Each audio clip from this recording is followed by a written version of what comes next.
What's up, everybody? I'm back. Okay, so I wanted to do my last video, which was, I'm not gonna lie, a crappy video, but I wanted to do like a punk rock kind of vibe, like how Trisha Paytas did, and I noticed I didn't get very many views from it, so everybody likes the way that I guess did it in a more professional manner.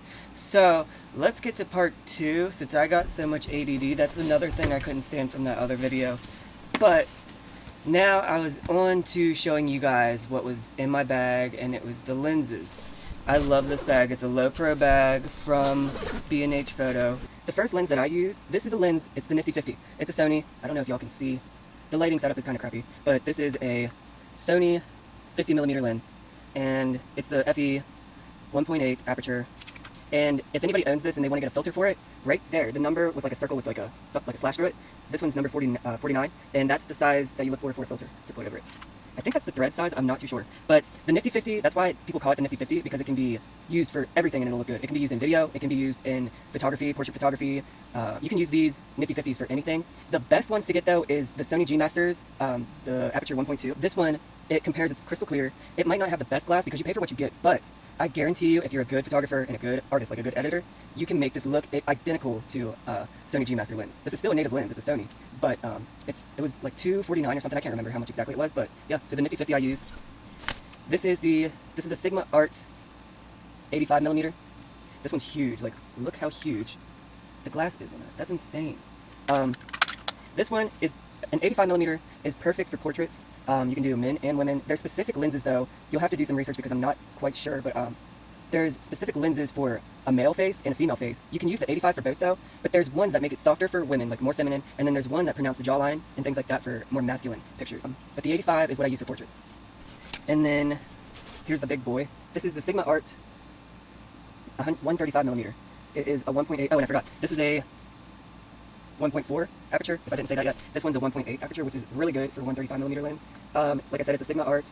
I even use this, usually a super wide aperture. If it could go down from like 2.8 to 1.2, you got the perfect aperture. And if it is anywhere from like a 35mm to a 14mm, anywhere in between there, that's perfect for architecture, landscape, aerial, and like the night sky, like the stars and stuff. That's perfect for that. This is another one that's perfect for portraits. I use this more than my 85 because too many people use the 85, and I try to be different when it comes to my pictures, and for some reason this one's like, I love the bokeh and how it blurs so smoothly. They all do really well, even the 1.8, the 50 1.8, they all do really well on their bokeh, but this one for some reason gives a super professional vibe to it. This is a, I can't remember what it's called, like a DG HSM or something, and that's because this is the older version. Sigma doesn't have a 135 DGDN, which is the Sony E Master version, but this still works perfectly. It's like crystal clear. I love it. The details are like tack sharp, crystal clear. So yeah, I use that. This one's in my bag. So I got the 50, I got the 85, and the 135. So that's like a holy grail.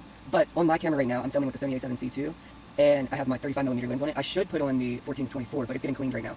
But I'm hoping this looks good. I'm cut off a little bit, but I mean, so far it seems pretty good. Hold on, let me move the light. Oh, and by the way, I'm going to keep it punk rock, or just call it lazy, but I don't think I'm going to edit at least too much if I even edit. So hopefully I don't say so much like I did in the first one, and space out like I did. So, oh my gosh, I just said it. So my next thing in my bag is the Mini 4 Pro, and this thing, oh my god. I thought it wasn't going to be as good as it was, and sure enough, this thing is so freaking good. It looks like a cinema. It's got really cinematic vibes to it, and that's with barely editing. I didn't add any LUTs. Go to I think there's 2 videos on my page right now, and it's above an aerial shot of a graveyard. There's 2 of them. That is without editing any LUTs, and it's just color grading a tiny bit in Final Cut Pro X, and the rest is from this. And it's got, I think it's called Cinemalog or C-Log or something like that. I used that, and then I took it into the Final Cut Pro, and like I said, I color graded a tiny bit, and it looks so cinematic. And I'm not good at that. I'm just now getting into video, so yeah, this thing is a beast. It does everything. It even for obstacles and stuff, like if you were flying it, like in the graveyard, I was flying it and there was trees everywhere and like bigger tombstones, it would somehow detect it and it would fly around it. But don't fly this at night, because I had one before this and my friend was being careless and he was flying it just real fast back and forth, and I guess it can't detect very well at night because there's sensors all around it. If you can't tell, these little black dots, even at the bottom, it's got little cameras and sensors everywhere. But at night, yeah, no, it flew into a tree and then it flew into the house and then it broke.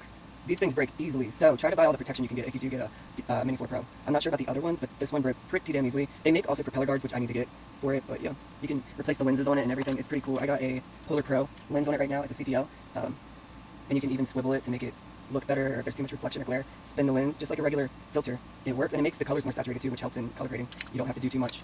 And then, oh, I want to show what kind of remote I got for it. Hold on. Okay, so I got just the regular RC remote. Is it showing it? So this one, I like it more because the connection's better, although I hate having to put the phone, like attaching it to it, because I'll show you here in a second, but down here is the joysticks. You take that out. The cool thing about all of them, even the more expensive, the $400 remote, is the joysticks are at the bottom, so it makes it more compact. You swivel them on, you screw them in, and then for this one, you plug in your phone right here, so it goes like that, and then you plug it in with the cable down here, and it just, you control it like that. But it is pretty annoying having to get it all set up and everything, so I am getting the better remote, even though the connection is, they say it's worse. With your phone, you're using, I guess, more service from your phone. With the remote, I don't know how that one works. Maybe it works off of cell towers too, but not as good. But the phone connection's way better, and you can go further with it. But you can do a lot more on the newer remote, and you can take Snapchats of you flying instead of it being attached to your remote. So, I don't know. I like this one, though. Still, it's better than nothing, and it was only like $800 or $900 altogether, so it was worth it. It's a whole package. I mainly got the drone for events, and obviously aerial views, but it's worth it. That, literally, I thought it might have been a waste of money, like I wasn't going to use it as much. Hell no. I use it a lot. I use it all the time. So, the other thing I had, this is the light I showed you guys. I think I showed you guys everything. I got all my filters in here, which, go back to part 1 on that. You'll have to skip through all the ums and whatever. But, yeah, my filters, this is what's on the camera right now. I'm hoping it shows up pretty good in editing, because I have the Prism Lens Effects, the Dream filter on it, so it should give it a hazy kind of vibe, which I hope it does. So, yeah. So, the main lenses I use for photography, and sometimes videography, is my 35 I use probably 85% of the time. Then, if there's like a trickier shot, I go to the 50, because the 50 does everything and more. If I'm doing like a specific portrait, I think, honestly, without even thinking about it, I use this on women more, but also this one's so versatile. The 85 is versatile for men and women. It's just, I'm pretty sure this is the one that does make it softer, or maybe it's the 135. I'm not sure. You'll have to look it up, but like I said, one of these are better, and you'll be able to tell if you have these lenses. You'll be able to compare, which I'll post a comparison video soon. Let me know down in the comments if you want to see each of these lenses on one of my models, and I'll show y'all what the differences are in them. So, this is a super telephoto 135. Not a super telephoto, it's just a telephoto. This one is a telephoto. This one is just a regular lens. It's not a telephoto, not a wide angle. The 35 is a wide angle. Super wide angle is 14 to 24. So, and I use that, like I said, for landscape, drones, or not drones, oh my god, landscape, architecture, and things like that, like stars and everything like that. So, I hope y'all like the rest of the video. Oh, did y'all see my outfit of the day?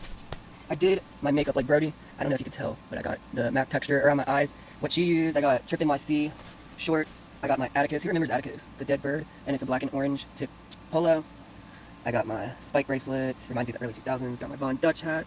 I got my DC shoes. Checkered socks. What else? I don't know. I think that's pretty much it. Let me know what y'all want. Do you want more photography videos? Do you want more outfit of the day videos and Living Dead doll videos? Or do you want all of this together? Because like I said, for me, I want my page to be like Lydia from Beetlejuice, and if y'all don't know who Lydia is, she actually was into photography, at least in the first Beetlejuice. You can look it up, she's using a camera in a lot of the movie. So it's pretty much like Lydia from Beetlejuice has a photography page, so I think I'm going to stick to that. Alright guys, long time no see.